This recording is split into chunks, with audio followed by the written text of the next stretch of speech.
Join Black in Appalachia for Power, Light, and Outmigration. A live special from the National Archives Museum. Come join the conversation.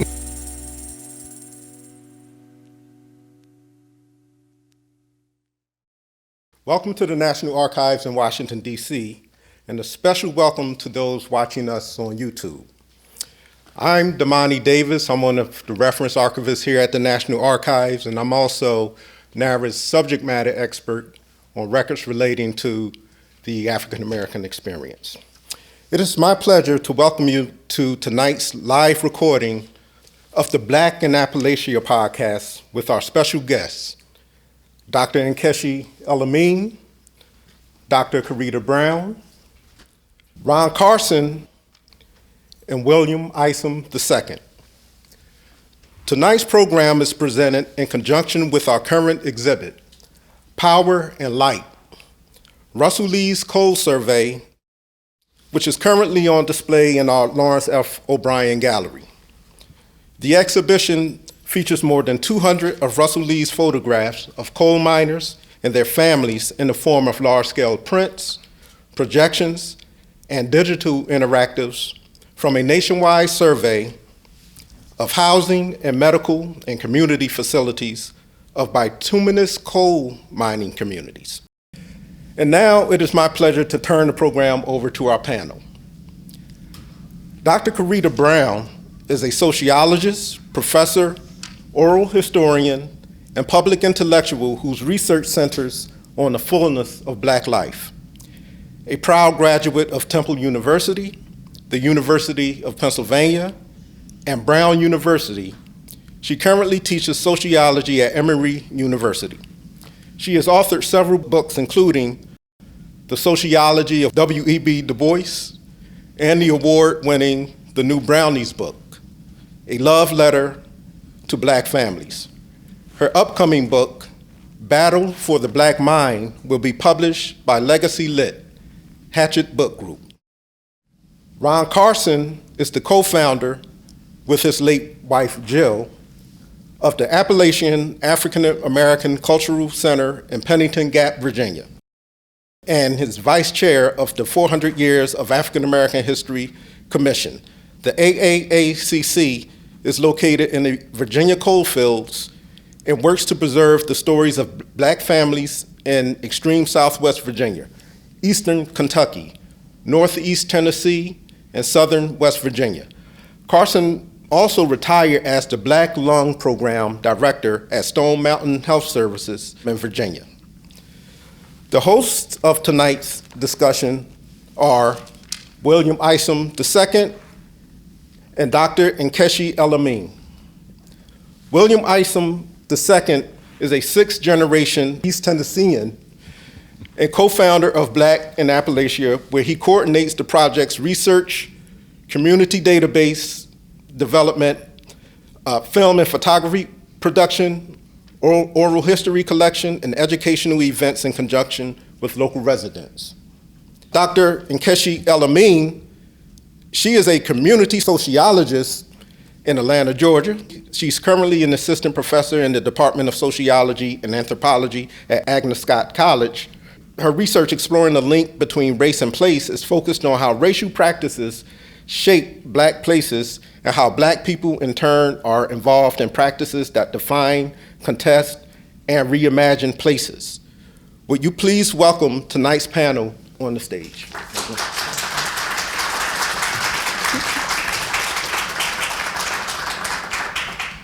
What's up, DC? DMD. Hey, y'all. Hey. I am Dr. Nkechi Elamine. I'm a sociologist of race and place and Black Appalachian experiences. And this evening with me are William Isom, the director of Black in Appalachia. And Karida Brown, professor of sociology at Emory University. And Ron Carson, the founder of the Appalachian African American Cultural Center. And this evening, you all are tuned in to a live recording of the Black in Appalachia podcast.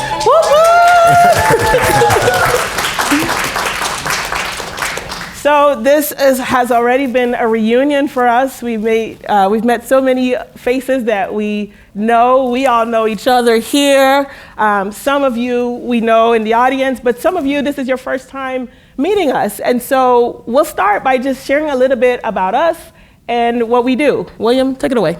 Yeah, Black in Appalachia has been going on for about 11 years now. This is our 11th year. And we started out as a project with East Tennessee PBS in Knoxville, producing short, locally specific documentaries about Black life in East Tennessee.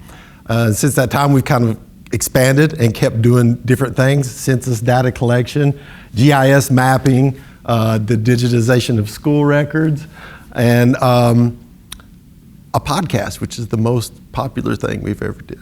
Of course it is. I'm the one that's doing it.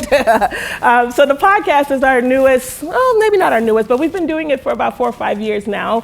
And the idea with the podcast was that we wanted to reach new audiences, especially younger audiences. We've been collecting all of this material, all of these stories for many years, and we wanted to get the words, the stories, the material into the public, right? And so we decided to work on this podcast, and it has been a wonderful journey, right? This podcast and all of the other work that we've been doing with Black in Appalachia has brought us to this stage, and we're super, super excited to be here. Thank you, National Archives, for inviting us. Yeah, and one of the things I was particularly excited about was coming here in conjunction with Russell Lee's photography exhibit. If you guys haven't seen it yet, it's going to be running on and into next year. But just to kind of give you some context on that, Russell Lee was basically hired by the federal government to document life in coal camps, not just in central Appalachia, but also in Utah and Wyoming in the far west.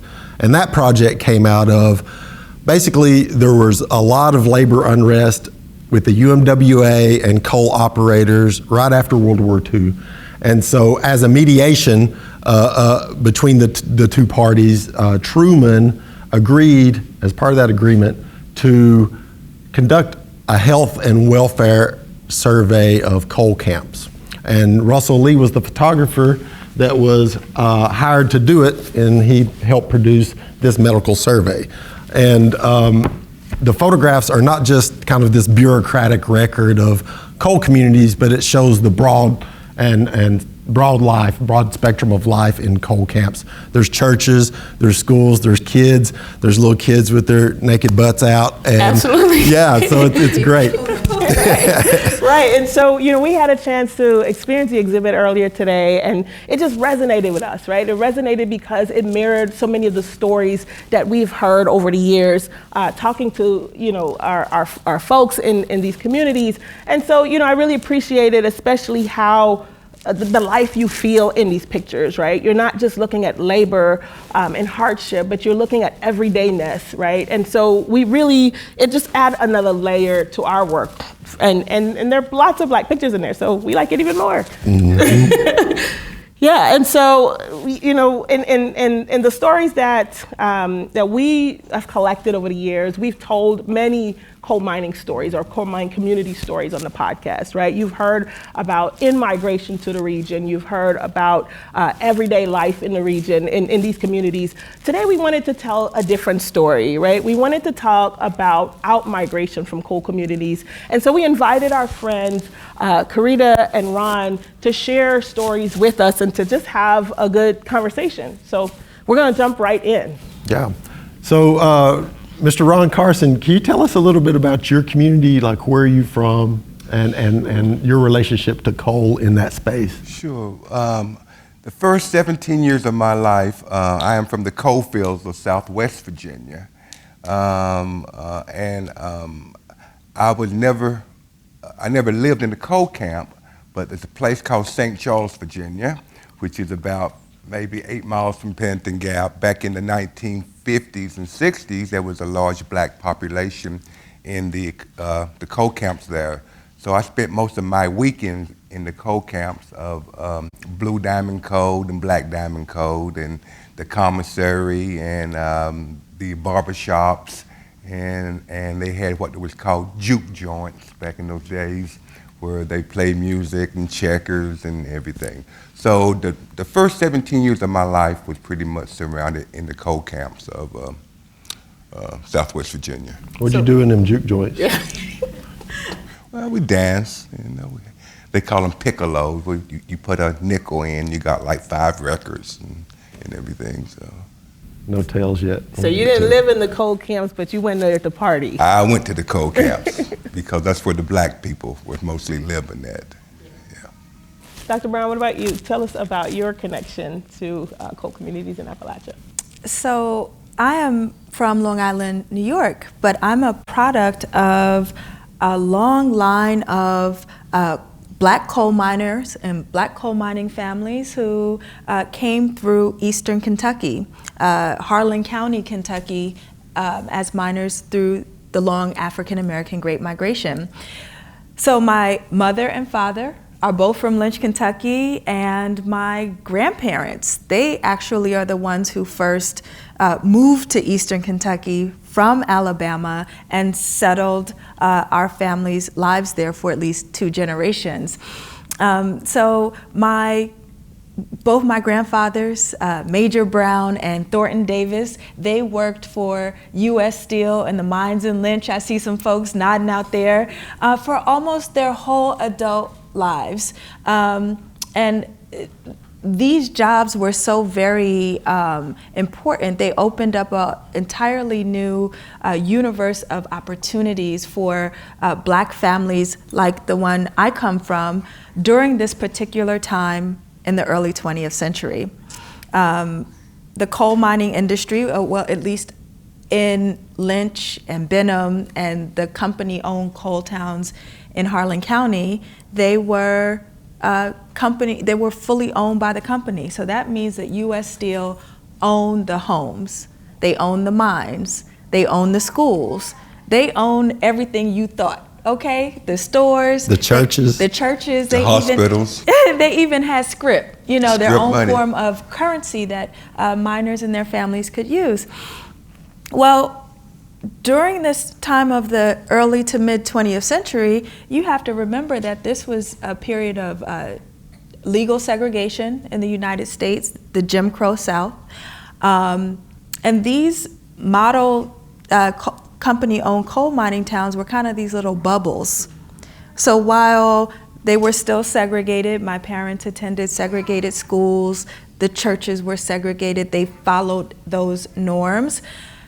By virtue of my grandfathers being able to opt into those coal mining jobs, they were able to take care of their big old families. My grandmothers had 11 kids on my mother's side, 16 kids on my father's side, and my grandfather's salaries were sufficient to take care of the whole family. Therefore, my grandmothers did not work in white women's homes like most black women did during those times. They were housewives.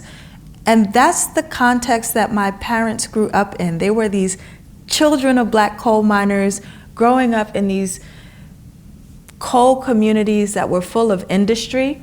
The mines were always going 24/7. You had trains coming in and out, moving through Appalachia, heading to Pittsburgh and other stops in the Midwest to go into steel production. So it was heavily industrial, but also embedded, nestled in these beautiful mountains, full of trees and crisp air, and just a contradiction really of nature and industry. And that's the context that, again, my family, but so many other black families in that part of Eastern Kentucky experienced. And I'm a product of that.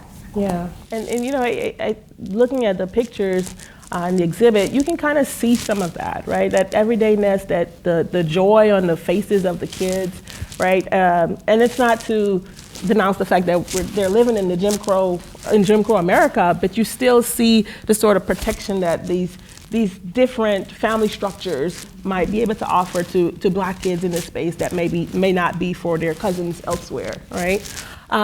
Let's talk a little bit about the out-migration. Ron, can you tell us a little bit about your out-migration story? Sure. I was a third-generation coal miner. I worked for Westmoreland Coal Company in Andover, Virginia, which was in Wise County. I lasted for about 10 months. And it really wasn't the work that didn't make me like coal mining. I just didn't like getting dirty. The coal dust, it was just awful. So, but I left in 1973 and moved to Boston, Massachusetts, where I stayed for the next couple of decades. Tell us about tell us about that trip to, because that had to be like Country Mouse goes to town, right? Oh, so you're leaving Pennington Gap and going to Boston? It was a major cultural shock. Leaving a town of about 1,800 and going to Roxbury, Massachusetts at the time. I have never seen that many black people in my life. As I said, it was a total cultural shock. He was a country boy who went to a little one-room school in Pennington Gap, going to a major city. How'd you get there? By Greyhound bus, and it took me 2 days to get to Boston from Pennington Gap, Virginia. It was a major cultural shock. What'd you do when you got there? Well, I had an uncle and aunt who actually moved to Boston in the early 50s. I stayed with my aunt Thelma. I got a job in Harvard Square at the Harvard Coop. I was a store detective. I would catch shoplifters for about a year. And then I decided that I needed to further my education, so I enrolled into BU on Commonwealth Avenue and majored in criminal justice. And I eventually became a warden of a prison in Boston called Deer Island House of Correction in Winthrop, Massachusetts, for about 17 years. But there was a point that I wanted to move back home after a while. I was going to ask Ron, did any of your peers also make this transition at that time? Yes. The little one-room school that I attended, there was probably 25 to 30 of us, and I would say 20 of us left the area. Some went to Detroit, to Columbus, New York, and I ended up in Boston, Massachusetts. So very few of us stayed in Southwest Virginia during that time. You met a lady while you were in Boston. Yes, I did. Tell us how y'all met, and yes, tell us about that lady. I met my wife, Jill, in 1975 at BU. We got married, and we lived in Framingham, Massachusetts for many years, and then we decided one year that I wanted to come back home. Being the only child, no siblings, my parents was aging, so we sold our home in Framingham, and we came back to Pennington Gap and built a home, and I've been there ever since. My wife passed away in 2023, and so it's been sort of difficult, but we're moving on with the Cultural Center. Can we talk a little bit about your family's story? Tell us about the in-migration and the out-migration. Yes, I love this question because it doesn't always come to top of mind when we're talking about coal communities or Appalachia broadly to think about Black folks, right? But as the beautiful exhibit upstairs, and I just really encourage everybody, if you haven't seen Power and Light yet, please go enjoy that gorgeous exhibition.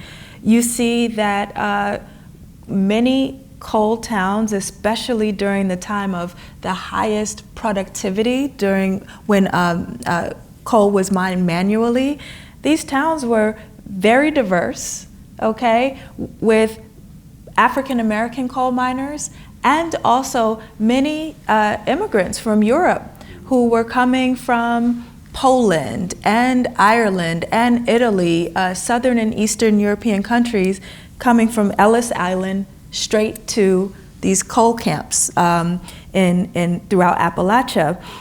Now, how did black folks get there, at least to Harlan County? Well, these coal companies were pretty smart, and they had a strategy in mind. You see, there's a little secret about Alabama, which is where all my grandparents are from.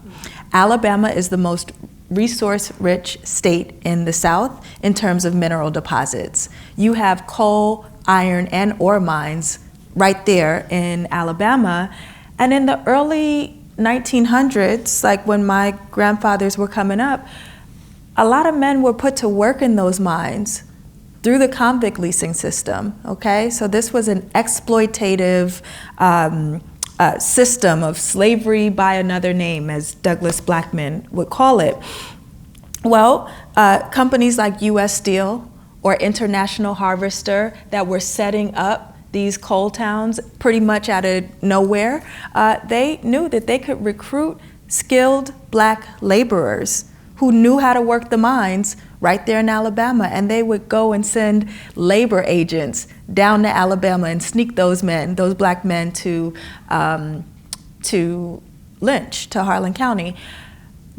That's one of the main mechanisms through which African American families got there. My grandfather, Major Brown, he didn't come with a labor agent. He actually hitchhiked on a train. Hoboed is what they called it. But there were just many ways in which African Americans knew that they could have an opportunity to set up a life for themselves that wasn't completely dictated by the oppressive structure of Jim Crow. So not to say that that didn't exist in Harlan County, Kentucky, but it certainly wasn't the same level of closed opportunity as it would have been for them in the South. So that's how my family and many, many other black families got to Eastern Kentucky, but they were the last to be hired, the first to be fired. And as soon as mechanization came to the mining industry, who lost their jobs first? Who had to move first? Who were kicked out of their homes first? It was the black families. So my parents' generation, it wasn't even a second thought. They were told from second, third, fourth, fifth grade by their teachers, their parents, and every other adult in the community, you better figure something out, because once you graduate high school, you can't stay here. There are no jobs for you here. So they had migration on their minds as kids. They were birds of passage. They knew they had to go. And I'm a product of that intergenerational migration through Appalachia. There was family relationships that already existed in these other places that people plugged into, right? Yeah, very much like Ron, your story with your auntie and uncle. I mean, and this is what was so dynamic about the 20th century, the African American Great Migration. This was a time where black folks were on the move. I'll give you a little statistic. I can't help myself because I'm a sociologist, I have to. By 1910, 90% of the African American population in the United States lived in the South. There was no such thing as what we know today as a chocolate city, or how if folks say urban communities, they mean black community. That was not the case for much of the history of the United States.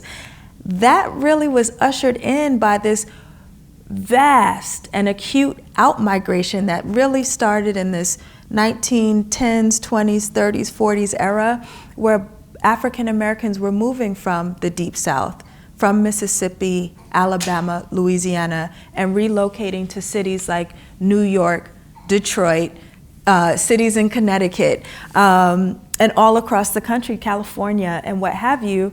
But there were many, many layover stops along the way, and that's the sweet story about Black Appalachia. It was one of those layover stops where perhaps black folks didn't stay there forever. In the case of Lynch, Kentucky, and Benham, Kentucky, and Harlan County, there are very few black families left. But for a point in history, for a time, that was home, where Black life thrived and was vibrant, and it was a place where we really made something beautiful that left a lasting impression, not just on African American history, but on American history. So those places are not to be forgotten, the contributions that Black Americans have had to the region. In a sense, it's still home to you, isn't it? It's still home. Your and roots are there. The roots are there. And I never answered the question. Yes, they had cousins and aunties and uncles and all of that. And that's how, like my parents, just like Ron did, you don't go someplace where you don't know nobody. You go where auntie and them are at, or where your cousins or your big brothers or sisters are at. And that's how they then began to imagine new lives for themselves. And they did it. It was that amazing. due to the manufacturing jobs that was? Oh yeah. So you can really just map on the hot spots of that out-migration, along with the motor industry in Detroit, with manufacturing in Chicago, government jobs in DC and New York. They followed the jobs just like their parents had done before. It's like, where is the opportunity? And that's where they went. And the desegregation of the military. Right? Yes. Part of that. Which is also interesting, thinking about like the deindustrialization process that happened after those, and thinking about like Ron returns to home, right? And we see that sort of people coming back when they're older, right? A lot of these populations that we have in the region are elderly. So people who stayed, or people who return maybe at later in life, maybe to take care of an aging parent, and now themselves they're aging, right? And so, She ain't talking about that. Not you, Ron. You're not aging. Not at all. Not at all. But it makes us think about like how these out-migrations have shaped these spaces, right? And sort of what's left in these spaces. And Karida, you always return. Can you talk a little bit about that? Oh yeah, I mean, I didn't have no choice. From my mother's womb all the way up, my parents would bring all of us back up to the mountains from New York to Kentucky. It is a 13-hour drive. I know because my father had one of these, those luxury vans, those big old, like the Scooby-Doo van from back in the day. Okay, in our mind, Daddy called it a luxury van. Okay. I don't know how he did this, but we would stuff all of my aunts and uncles on the Brown side in that van, and all the kids. So all my cousins, we'd pack into that van. It'd be at least 200 of us in one car. And my mother would pack cakes, pound cake, chicken, chips, candy. I mean, just everything you want to think of. And we'd take that ride multiple times a year, but always Memorial Day every year. And that's when, for at least Harlan County, the Black community has this beautiful tradition of every family goes home during Memorial Day. That's where, when Grandma and Grandpa were alive, you get to see your grandparents, all your extended family, but then all the other, my parents got to see their classmates. So they never lost touch with the folks they went to first and second grade with. They've known them their whole lives and have stayed in touch through these rituals and beautiful practices, going home for Memorial Day, and also the Eastern Kentucky Social Club, where they've gotten together every year for the last, 52 years now? 53 years now? So home, even though the folks may not live there anymore, we might not have a physical presence in the region, it's always gonna be home, and we're continuing to make and remake that through culture. And that's Decoration Day too. Like that weekend is when you go and decorate the graves. Oh yeah, as well. Yes. And the cemetery, the main cemetery is located in Cumberland, Kentucky, and those cemeteries are segregated. So there's a black side and a white side to the cemetery, and what ended up happening over time, those traditions don't break. So, like for example, the Browns all my family were buried next to each other. So it's a ritual to go home and dress those graves, to honor our ancestors and to stay in place, so that those mountains matter a great deal. When I go, I'll have a little piece of me put there too. Yeah. Speaking of reclaiming home and the mountains matter, Ron, can you tell us a little bit about your return home and what did sort of reclaiming home feel? What did that look like for you? Yeah, after many, many years in the Boston area, my wife and I convinced my wife to relocate. And I remember her one Sunday morning, she said, "I give you 5 years." And that 5 years turned into like 35 years, so she stayed. But I would come home every Christmas, and I would just see people would just die, and there was no young African-American kids in the area, and I knew it was a dying culture. And the little one-room school that I attended was going to be torn down. They consolidated high school. I think they built Lee High School, and they closed all the other schools because after integration, the little one-room school that I attended became a Head Start center for many years, from 1965 up until 1980, somewhere around there. So they're going to tear it down. And I knew my great-great-grandmother built the building so that the black children of Lee County would have a school to go to. So Jill and I went to work in trying to preserve the culture of Lee County. And we knew we had to do it fast because it was an elderly population there. To give you some numbers, probably today there's like maybe 2,000 people in Pennington Gap, and there's less than 20 African Americans. And of those 20, I would say 10 to 12 are my age, 60 and older. In the whole high school, I think we have three black kids in the whole high school. So we knew it was a dying culture. And so we bought an old camcorder back in the 80s and put on our shoulders. So we started doing oral histories. We had no knowledge, so we partnered with the Apple Shop in Whitesburg, Kentucky. They taught us how to facilitate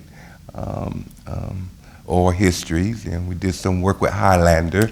And so we just started documenting the culture around the coal fields of Southwest Virginia. And then we figure we got some interest in Northeast Tennessee, Eastern Kentucky, and it just snowballed after that. Mm-hmm. And that work continues on. You're not done. Oh no, we're not. No, we're not finished. We still continuing to do. We have a tradition in the mountains that we call 8th of August, and that's our Emancipation Day. And the center started 5 years ago having the 8th of August celebration with the help of Black in Appalachia. It's a tradition now, and it gets bigger and bigger every year. And this year, there were 2 buses from Lynch. Yes. Yeah. Came over. The Massey. Mm-hmm. That's right, the Massey family. Okay, all right, shout out to the Massey. But yeah, what do you see when because you've been coming home all these summers, what have you seen change over time, and like what are you seeing now in Lynch and Benham? A similar story to what Ron shares. A dwindling of just a depopulation in general. So there might be 200 families living in Lynch right now. And that's even more sharp when it comes to black families. So it's a similar population decline that does have a racial dimension to that. So the town is becoming more and more a place of memory than it is, a place of, new life and community. So it's important to preserve these histories in every way we can, yes, through archives, through oral histories, but also in the ways that we gather and eating together, preserving our food ways and traditions, way of speaking and respecting our elders and communicating with one another. These are all things that I carry with myself in my everyday life, that when I do them, the way I be with you is an archive itself of where I'm from and that place. But going into the future, Ron, like you've also, there's the work of the Cultural Center, which is preserving the narratives, but you've also working to make Southwest Virginia a better place for young people and people to live. I mean, you do anti-racism work. You worked with community remembrance projects around lynchings that have occurred in the region. So it's not static and black and white and dead work. Your wife was the vice mayor of Pennington Gap, and so that was really weird because Pennington is, you figure, first of all, she was a female. Now she's a black female, and she was a Bostonian. And how did she get elected 3 terms? You know, we just don't know, but she did. But Jill was a talker, so, yeah, and a visionary, too. One of the things that we are always sort of pondering when we drive through the region, are these spaces, whether it be schoolhouses or churches or cemeteries. Those are usually what we find, and we always stop and check them out and read a little bit about the history, and some of them are being lost now, and it's a hard thing to sort of reconcile the spaces that meant so much to communities, and still do, right? But because of this depopulation, it seems like, what do we make of the physical spaces? That's sometimes really hard. Like, what does preserving them look like, and for whom? Especially when we think about like how places change and gentrification, even rural gentrification, and all of these things. What are black spaces without black people, right? What do you all? Well, I want to make a larger remark to that, and then just talk about from my family's perspective. The larger comment is, although these spaces and places are suffering from mass exodus and depopulation, and that is largely because of the occupational, reality there. There are not a lot of jobs, and the land is being used in different ways that then articulates the way that people move in and out of space. These are not static places, and it's not that there isn't vibrant life still in Appalachia, still in these former coal towns. So I want to just make sure that I mark that the folks who stayed, and there are some folks also who choose to go back from Boston and say, we're going back home, and we're going to be keepers of this place, not just the history, but envision futures. There's a lot of that going on. So I just want to mark that we don't have to think about these as these like bygone places that aren't full of life. However, just recognizing the reality that, but they are not the same as what they were, and places change. DC has changed a lot since I used to be partying here in my 20s, but that's a whole other podcast, okay? Sometimes it's in the small acts. There's this Caribbean saying, small acts fells big trees, okay? In my family, just this simple small act of, we never sold our family homes. So on the Davis side and the Brown side, in Lynch, the most valuable real estate in that community is on 1st Street and 2nd Street, if you're black, okay? And we kept our homes. Now, many homes on those streets are abandoned. Some have been torn down. Some are falling down. But we hold on to our properties and keep those houses new. If I lost everything today, I would be happy to move right on back to Lynch, and I'd have a place to stay. But it's more than just, even if nobody ever lives in those homes, we will keep them. We will make sure to do that because it's a part of being a keeper, and also continuing, no matter what, for us, those cemeteries will keep it in the family forever. I will always go to honor my grandmother and grandfather, my one great-grandfather who's there, my 8, 9, 10 now, oh my God, it's just been so many aunts and uncles on the Brown and Davis side who've passed, neighbors and friends. We don't forget them. We go back for our folks and we honor them and remember them. So even if it's just a day ride with my daddy, because daddy's still Richard Brown, he goes to Lynch probably twice a month nowadays in his retirement. I'll ride up with daddy and we might spend an hour or two and just say hey to everybody at the cemetery, ride through the streets and you won't see anybody, but it's important to just do that. And as long as we're alive, those are the little things that we do, but so many other people do their thing in different ways. Yeah. Should we open it up for questions? I like that. Yeah. So we have 2 mics here. If you all want to ask a question. This isn't Donahue. We're not going to bring it to you. You got to come down here.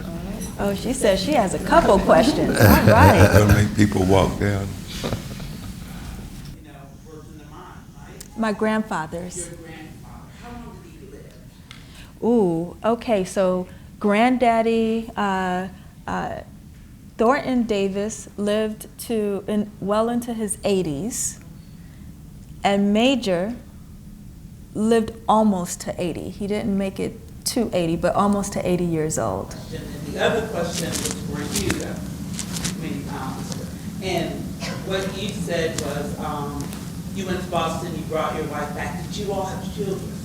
Yes, we did. Actually, we adopted our son in Boston. We married in 1977, and we left Boston in the early 80s, and we adopted our son. And 2 years in the mountains, our daughter was born.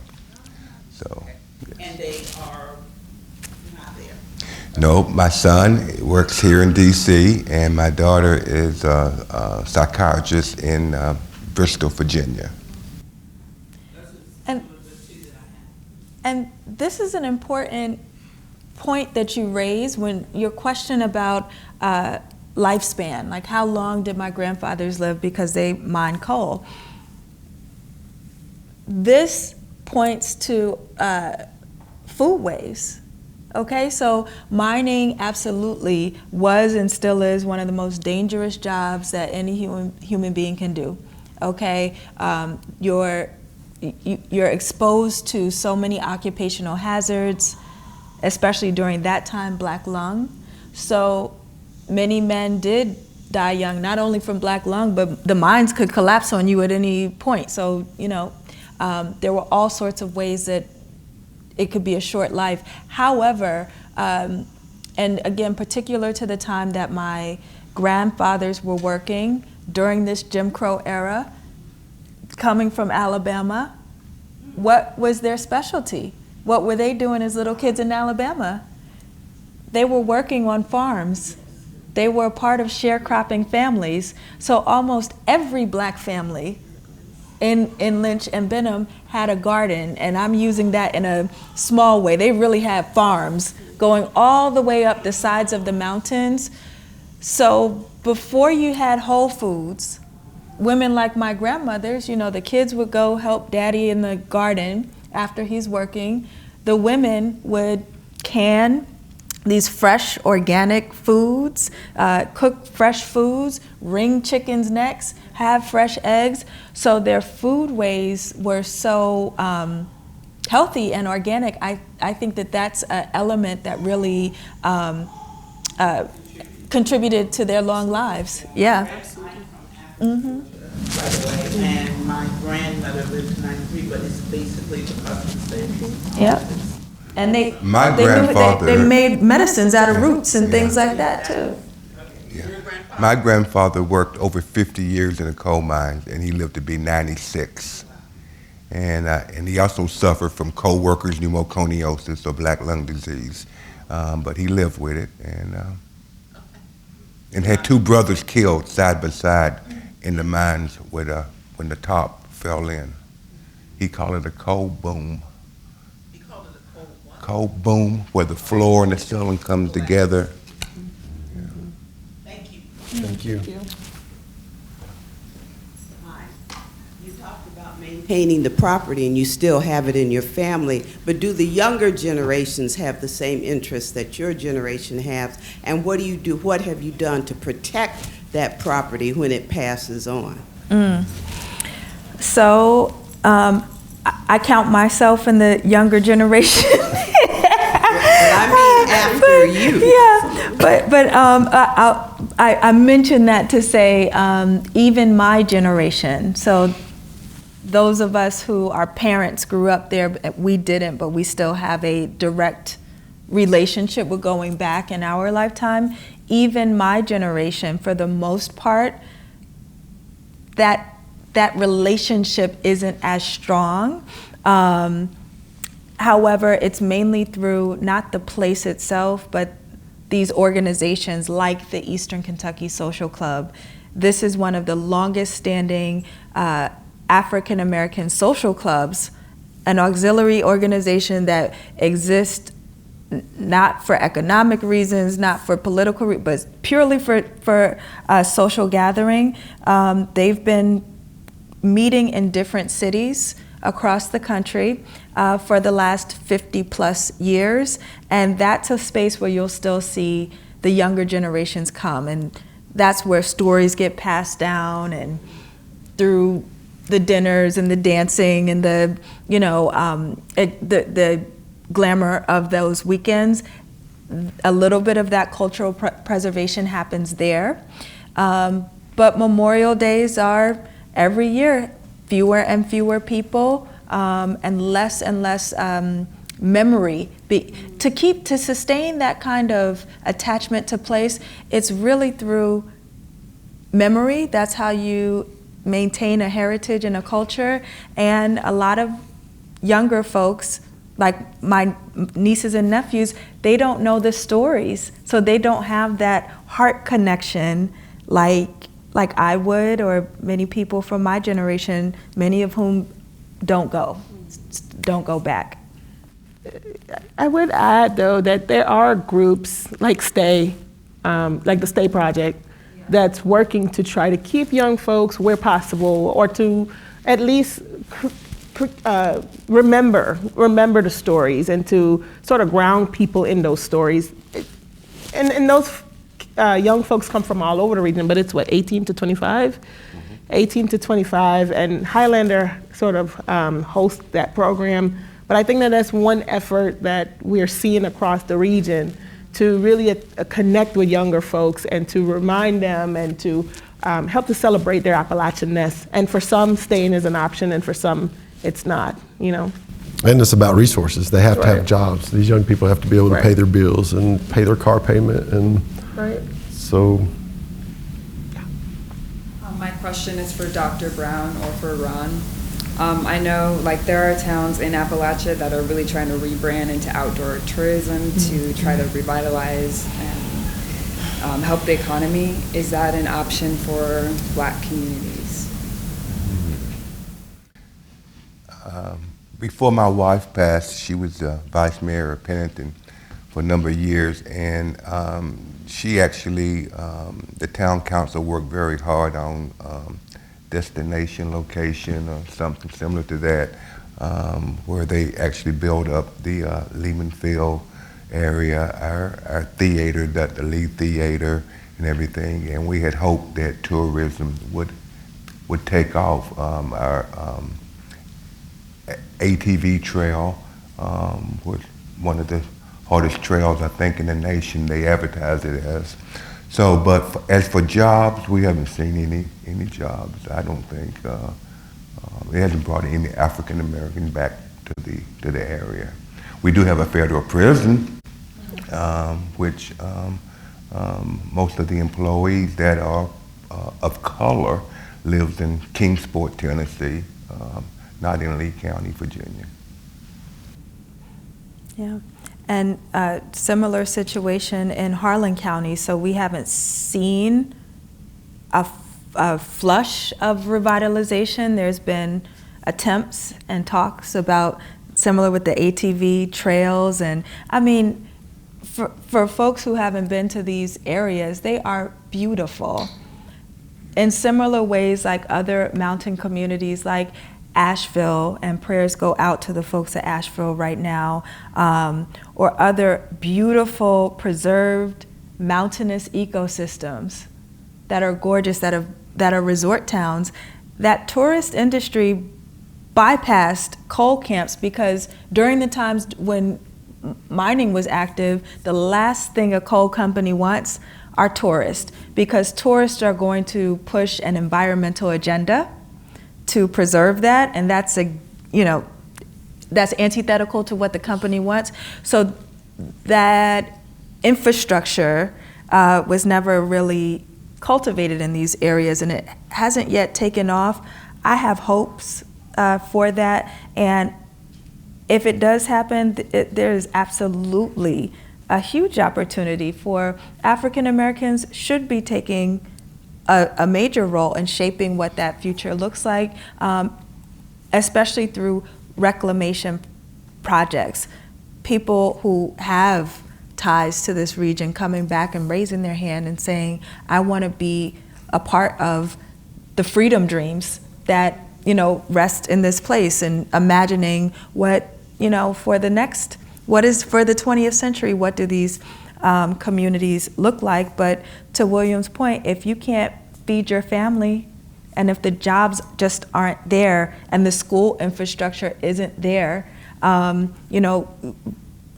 that kind of forecloses that second step of, participating in new industry. We have a question from our online audience. I guess it could be for anybody or all of you. The viewer asks, from your experience and your observations, what have you found to be the most productive spaces for young Black people? What'd you say? Cities, Appalachian cities. Appalachian cities? Appalachian cities? Maybe Knoxville's, Pittsburgh's. What comes to mind when you think of Appalachian cities for young Black people? Well, I mean, things are slim there too, in those spaces too. And when I say cities, I mean urban spaces in the region. And things are slim in Knoxville and Pittsburgh, right? Like, there was this article about Pittsburgh being one of the worst places for Black women to live, right? So you just have maybe more options than you might in a more rural setting. But nevertheless, you're dealing with a whole lot of racism, to be honest, I think, movement. Say the question again. I feel like it's a big question. The question reads, what have you noticed that have been the most productive spaces for young Black people? In the region. Stay. The Bottom Bookstore. Sure, the Bottom Bookstore is a great space. So tell the people about the Bottom Bookstore and what kind of space that is. The Bottom is a community bookstore and art space in Knoxville. Again, in some urban centers, you have a little bit more. You might have more resources to maybe be able to do more. So it's a space where we have a lot of people in their early 20s, early to late 20s actually, who are creating what they need. And it's really, they're creating community and they're creating art. They're creating, they're involved in these very artistic, creative making projects. So it's a bookstore, but it's also an art studio. We have a budding ceramics program and a podcast studio and lots of books, right? and we have another version of that at 113, right? But it is just that you probably have less traffic, right?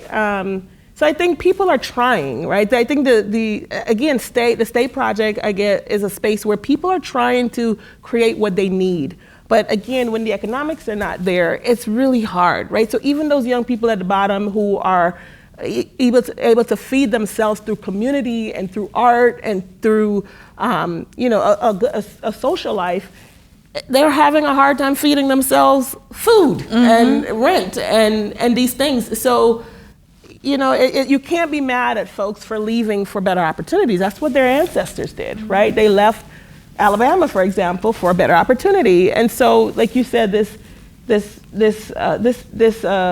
forward moving is a part of who Black Appalachians are, many of them, right? And so people do what they need to do. So, and it's hard to say to stay. It's hard to say stay when I can't give you something viable, right? And so we try to hold the stories. That's why we made this podcast, so that folks in DC who might need to who have Appalachian roots but needed to leave for whatever reason, can still connect with home, can still connect with their family stories, can still go searching where, for more of their own stories where we might not be able to find, right? So I think we create what we need with what we have, but it's still hard. I'm gonna shut up now. I try. Well, thank you, Dr. Brown. I think that's a great close for this evening's conversation.